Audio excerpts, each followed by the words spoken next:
نحمده ونصلي على رسوله الكريم أما بعد فأعوذ بالله من الشيطان الرجيم بسم الله الرحمن الرحيم يا أيها الذين آمنوا توبوا إلى الله توبة نصوحا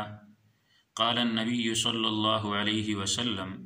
التائب من الذنب كمن لا ذنب له أو كما قال رسول الله صلى الله عليه وسلم آمنت بالله صدق الله العظیم وصدق رسوله النبی الکریم۔ توبہ کی فضیلت کی حوالے سے قرآن و حدیث کی روشنی میں کچھ معروضات پیش کروں گا۔ انسان کو اللہ رب العزت نے ایسے مادے سے بنایا ہے کہ جس کے اندر اطاعت اور معصیت دونوں کا مادہ ہے، اور انسان اگر حیوانات سے جدا ہے اور اس کی فضیلت ہے تو وہ اس ایک چیز کی وجہ سے ہے کہ جب اس سے گناہ سرزد ہو جاتا ہے، کوئی معصیت کا کام ہو جاتا ہے، کوئی اس سے اللہ اور اس کے رسول کی نافرمانی ہو جاتی ہے، کوئی یہ اپنے خواہشات کے پیچھے چل کے اللہ کے احکامات کو بھول جاتا ہے، تو جب یہ فوراً واپس لوٹ کر اپنے کیے ہوئے گناہ پر ندامت اور شرمندگی کا اظہار کرتا ہے تو خدا کی قسم پھر عرش کے اوپر فرشتوں کی مجلس میں اللہ رب العزت اپنے اس بندے پر فخر محسوس کرتے ہیں اور فرشتوں سے کہتے ہیں کہ جس بندے کے بارے میں تم نے کہا تھا کہ یہ زمین کے اندر فساد برپا کرے گا، یہ میری نافرمانی کرے گا، یہ میری اطاعت کے خلاف چلے گا، یہ اپنے منشا کے مطابق زندگی گزارے گا، وہی میرا بندہ جس کے بارے میں تم نے کہا کہ یہ فتنہ فساد پھیلائے گا، آج وہی میرا بندہ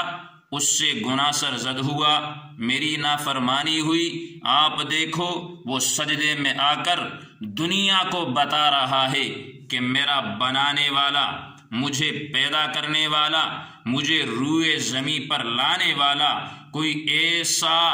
ایک خالق و مالک موجود ہے، تو میرے سامنے وہ سجدہ کر کے اپنی عبدیت،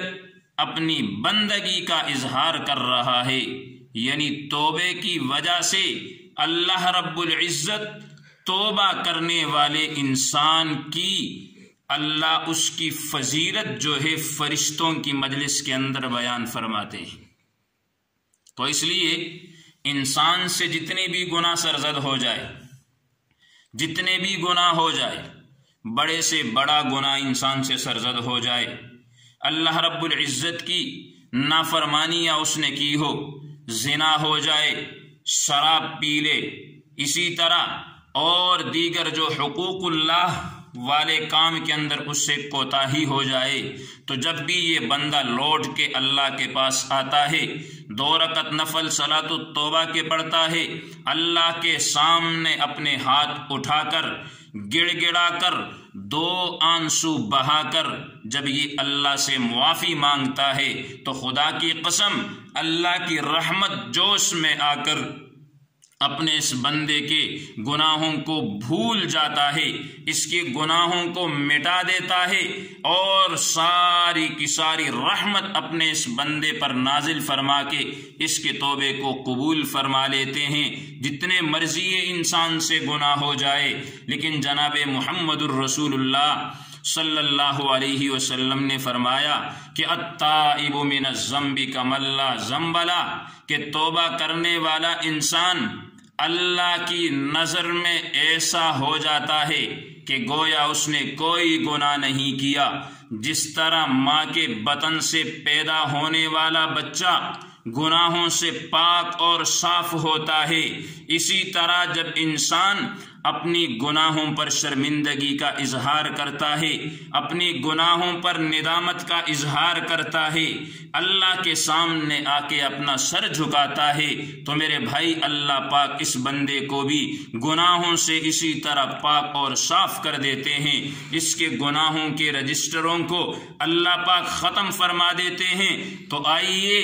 ہمیں دیر نہ ہو جائے، وہ وقت قریب نہ آ جائے کہ پھر جب ہم توبہ کرنا چاہیں گے ہمارا دل کرے گا کہ ہم اللہ سے معافی مانگیں گے، لیکن پھر وہ وقت معافی کا نہیں ہوگا۔ پھر وہی ایک بزرگ حضرت بیلول رحمۃ اللہ علیہ کا واقعہ یاد آتا ہے کہ وہ زندگی میں لوگوں کے پاس آتے اور آ کر ان کی منت کرتے، ان کے سامنے ہاتھ پھیلاتے کہ آئیے آج وقت ہے، اللہ کو راضی کر لیجئے، اللہ سے معافی مانگ لیجئے، لیکن لوگ نہیں مانتے تھے، کوئی اللہ کے در پہ نہیں آتا تھا۔ پھر ایک وقت آیا کہ یہ بزرگ قبرستان کے اندر جا چکے تھے، وہاں بیٹھے ہیں اور کوئی گزرنے والا وہاں سے گزرتا ہے۔ پوچھنے والے نے پوچھا کہ بیلول کیا کر رہے ہو؟ تو جواب دیا کہ آج بندوں کی اللہ سے سلو کروانے آیا ہوں، لیکن آج کا دن ایسا دن ہے کہ یہ تو سارے ماننے کو تیار ہے کہ ہم اللہ سے سلو کرنا چاہتے ہیں، اللہ سے معافی مانگنا چاہتے ہیں، لیکن آج کا جو دن ہے اس دن اللہ ماننے کو تیار نہیں ہے۔ تو میرے بھائی، غرغرہ موت کے آنے سے قبل جتنے بھی گناہ ہوئے ہیں اللہ سے معافی مانگے، توبہ کریں، اللہ سارے کے سارے گناہوں کو معاف فرما دے گا۔ گناہ اگر زمین و آسمان کے درمیان کے خلا کو بھر دے، یا اتنے گناہ ہو کہ سمندر کی جھاگ سے بھی زیادہ گناہ ہو جائے، یا اتنے گناہ ہو جائے کہ ہمارا وہم و گمان، ہماری سوچ بھی وہاں تک نہ پہنچ سکے، جتنے بھی زیادہ گناہ ہو جائے، لیکن صدق دل سے جب انسان آ کر توبے کی شرائط کے مطابق اپنے کیے ہوئے گناہ پر شرمندگی کا اظہار کرے گا اور آئندہ اللہ سے یہ عزم کرے گا کہ یا اللہ میں یہ گناہ دوبارہ نہیں کروں گا، تو جب یہ انسان اللہ سے آ کر معافی مانگتا ہے تو اللہ کی ذات اسے معاف فرما دیتے ہیں، اور پھر یہ ایسے ہو جاتا ہے گویا کہ اس نے گناہ کیا ہی نہیں۔ تو میرے محترم، اس وقت کے آنے سے پہلے کہ جس وقت فرعون نے بھی کہا تھا کہ آمنت برب ہارون و موسیٰ، کہ میں موسیٰ اور ہارون کے رب پر ایمان لاتا ہوں، لیکن جبرائیل امین نے کیچڑ اٹھا کے اس کے منہ پہ دے مارا اور کہا کہ الآن وقد عصیت قبل وکنت من المفسدین، کہ اب تو ایمان لاتا ہے، اب تو نے موت کے فرشتوں کو دیکھ لیا، اب تو نے آخرت کے اندر اپنے ٹھکانے کو دیکھ لیا، اب تو نے آخرت کے عذاب کو دیکھ لیا، اب توبہ قبول نہیں ہوگا۔ تو اس لیے میرے محترم، غرغرہ موت کے وقت فرشتے جب جان لینے کے لیے، روح نکالنے کے لیے آ جائیں تو دار العمل جو دنیا کا ہے وہ ختم ہو جاتا ہے، پھر آخرت کا نظام شروع ہو جاتا ہے۔ تو آئیے جتنے بھی ہم نے گناہ کیے ہیں ایک مرتبہ صدق دل سے اللہ کے دربار میں معافی مانگے، توبہ اور استغفار کریں، اللہ کی رحمت سے مایوس نہ ہو۔ اس وقت سے قبل اگر ہم اللہ سے معافی مانگیں گے، توبہ کریں گے، تو اللہ رب العزت کی ذات ہماری توبہ کو قبول فرمائے گی۔ اللہ عمل کرنے کی توفیق عطا فرمائے۔ وآخر دعوانا الحمد للہ رب العالمین۔